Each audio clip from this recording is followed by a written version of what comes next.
ಎಲ್ರಿಗೂ ನಮಸ್ಕಾರ. ಎಲ್ರೂ ಹೆಂಗದೇರಿ? ನಾನು ಕೂಡ ಆರಾಮದೇನ್ರಿ. ಐ ಹೋಪ್ ನೀವೆಲ್ಲರೂ ಕೂಡ ಚೆನ್ನಾಗಿದ್ದೀರಾ ಅಂತ ಭಾವಿಸ್ತೀನಿ. ಇವತ್ತ ವೆಜಿಟೇಬಲ್ ಪಲಾವ್ ಮಾಡೇನ್ರಿ, ನಿಮ್ಗೆ ಕೂಡ ತೋರಿಸ್ಕೊಡಾಕತ್ತೇನಿ. ಇಷ್ಟ ಆಯ್ತಂದ್ರೆ ನಮ್ಮ ಚಾನಲ್ ಸಬ್ಸ್ಕ್ರೈಬ್ ಮಾಡೋದು ಮಾತ್ರ ಮರಿಬೇಡ್ರಿ. ಟೇಸ್ಟ್ ಕೂಡ ಭಾಳ ಮಸ್ತ್ ಐತ್ರಿ, ಮಾಡೋದು ಕೂಡ ಅಷ್ಟ ಸಿಂಪಲ್ ಐತಿ. ಬರ್ರಿ ಹೆಂಗೆ ಮಾಡೇನಂತ ತೋರಿಸ್ತೀನಿ.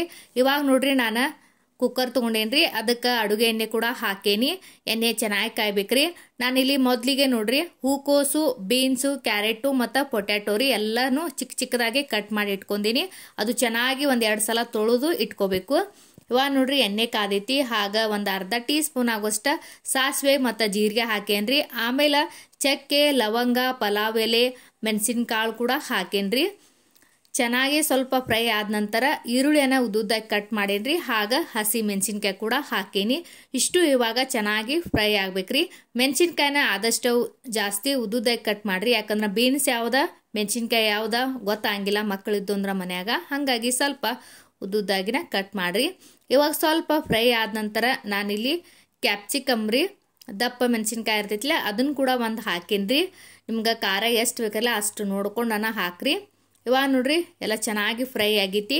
ಇವಾಗ ನಾನು ಏನು ತರಕಾರಿಗಳನ್ನು ಕಟ್ ಮಾಡಿ ಇಟ್ಕೊಂಡಿಲ್ಲ ಅದನ್ನ ತೊಳೆದು ಬಿಟ್ಟು ಇಲ್ಲಿ ಇದ್ರೊಳಗೆ ಹಾಕಾಕತ್ತೇನಿ. ನೀವು ಮನೆಯಲ್ಲಿ ಯಾವ್ಯಾವ ತರಕಾರಿ ಇರ್ತಲ್ಲ ಅವೆಲ್ಲನೂ ಹಾಕ್ಬೋದ್ರಿ. ಇನ್ನು ಕ್ಯಾಬೇಜು ಮತ್ತು ಬದನೆಕಾಯಿ ಯಾವ್ದು ಇರ್ತಾವ್ರಲ್ಲ ಅವನ್ನೆಲ್ಲ ಚಿಕ್ಕ ಚಿಕ್ಕದಾಗಿ ಕಟ್ ಮಾಡಿ ಹಾಕ್ರಿ. ಇವಾಗ ಇಷ್ಟು ಇದೇನಾಗಬೇಕಂದ್ರೆ ಚೆನ್ನಾಗಿ ಫ್ರೈ ಆಗ್ಬೇಕ್ರಿ, ಹಸಿ ವಾಸನೆ ಹೋಗೋ ತನಕ ಫ್ರೈ ಮಾಡ್ಕೋರಿ. ಆಮೇಲೆ ಒಂದು ಸಣ್ಣದ ನಾನಿಲ್ಲಿ ಟೊಮೆಟೊ ಹಾಕೇನಿ. ಟೊಮೆಟೊ ಜಾಸ್ತಿ ಬೇಕನ್ನೋರು ಜಾಸ್ತಿ ಕೂಡ ಹಾಕೋಬಹುದು. ಇವಾಗ ಪೂರ್ತಿ ನೋಡ್ರಿ ಎಲ್ಲ ಚೆನ್ನಾಗಿ ಫ್ರೈ ಆಗಬೇಕು. ಇದು ಟೊಮೆಟೊ ಹಾಕಿದ ನಂತರ ಬೇಗ ಫ್ರೈ ಆಗ್ಬೇಕಂದ್ರೆ ಸ್ವಲ್ಪ ಉಪ್ಪನ್ನು ಕೂಡ ಹಾಕಾಕತ್ತೀನಿ ರೀ. ನಾನು ಇವಾಗಲೇ ರುಚಿಗೆ ತಕ್ಕಷ್ಟು ಉಪ್ಪು ಎಷ್ಟು ಬೇಕಿರಲಿಲ್ಲ ಅಷ್ಟನ್ನು ಹಾಕ್ತಾ ಇದ್ದೀನಿ. ನಾನಿಲ್ಲಿ 2.5 ಕಪ್ ಆಗೋಷ್ಟು ಅಕ್ಕಿಯನ್ನು ತೊಗೊಂಡೇನಿ. ಹಾಗಾಗಿ ಉಪ್ಪನ್ನು ಕೂಡ ಅದಕ್ಕೆ ಎಷ್ಟು ಬೇಕಿರಲಿಲ್ಲ ಅಳತಿಗೆ ಹಾಕೇನ್ರಿ. ಇವಾಗ ನೋಡ್ರಿ ಎಲ್ಲ ಚೆನ್ನಾಗಿ ಫ್ರೈ ಆದ ನಂತರ ಇಲ್ಲಿ ನಾನು ಅಕ್ಕಿಯನ್ನು 2.5 ಕಪ್ ಅಕ್ಕಿ ಹಾಕಾಕತ್ತೀನಿ. ನೀವು ಈ ಮನೆಯಲ್ಲಿ ಯಾವ ಇರ್ತಾವ್ರಲ್ಲ ಅವು ಅಕ್ಕಿ ಬಳಸ್ಬೋದು, ರೇಷನ್ ಅಕ್ಕಿಲಿ ಕೂಡ ಮಾಡ್ಕೋಬಹುದ್ರಿ. ಇಲ್ಲಿ ಅಕ್ಕಿ ಕೂಡ ಸ್ವಲ್ಪ ಎಣ್ಣೆಯಲ್ಲಿ ಫ್ರೈ ಆಗ್ಬೇಕ್ರಿ. ಒಂದು ಅರ್ಧ ನಿಮಿಷ ಚೆನ್ನಾಗಿ ಫ್ರೈ ಮಾಡ್ಕೋರಿ. ಇಲ್ಲಿ ನಾನು ಸ್ವಲ್ಪ ಬಿರಿಯಾನಿ ಪಲಾವ್ ಮಸಾಲೆ ಇರ್ತಿತ್ಲೆ ಸ್ವಲ್ಪ ಏನು ಮಾಡತ್ತೀನಿ, 1 ಟೀ ಸ್ಪೂನ್ ಆಗೋಷ್ಟ ಹಾಕಾಕತ್ತೇನೆ ರೀ. ಇದು ಆಪ್ಷನಲ್ಲು, ನೀವು ಬೇಕಾತಂದ್ರೆ ಹಾಕೋಬಹುದು, ಮನೆಯಲ್ಲಿ ತಂದ್ರೆ ಹಾಕ್ರಿ.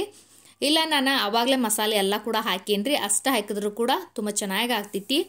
ಆಮೇಲೆ ಒಂದು ಸ್ವಲ್ಪ ಅರಿಶಿನ ಪುಡಿ ರೀ, ಕೊನೆಯದಾಗಿ ಸ್ವಲ್ಪ ಕೊತ್ತಂಬರಿ ಹಾಕಿಬಿಟ್ಟು ಚೆನ್ನಾಗಿ ನೋಡ್ರಿ ಮಿಕ್ಸ್ ಮಾಡ್ಬೇಕು. ಮಸಾಲೆ ಮತ್ತು ಸ್ವಲ್ಪ ಅರಿಶಿನ ಪುಡಿ ಹಾಕಿನ್ರಲ್ಲೇ ಎಲ್ಲ ಚೆನ್ನಾಗಿ ಅಕ್ಕಿಗೆ ಹಾಕ್ಬೇಕು. ಒಂದು ಅರ್ಧ ನಿಮಿಷ ಆಗೋಷ್ಟು ಚೆನ್ನಾಗಿ ಇದನ್ನು ಫ್ರೈ ಮಾಡ್ಕೋರಿ.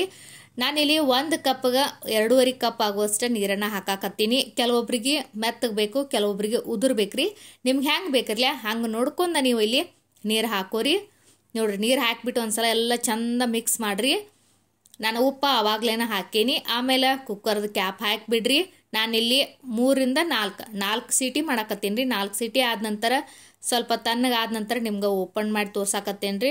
ನೋಡ್ಬೋದು ನಾನಿಲ್ಲಿ ನೈಟ್ ಡಿನ್ನರ್ಗೆ ಇದನ್ನ ಮಾಡೀನಿ ರೀ ಪಲಾವ. ತುಂಬ ಚೆನ್ನಾಗಿ ಆಗ್ತೈತ್ರಿ. ಇನ್ನೂ ಕಲರ್ ತುಂಬ ಚೆನ್ನಾಗಿ ಬಂದೈತ್ರಿ.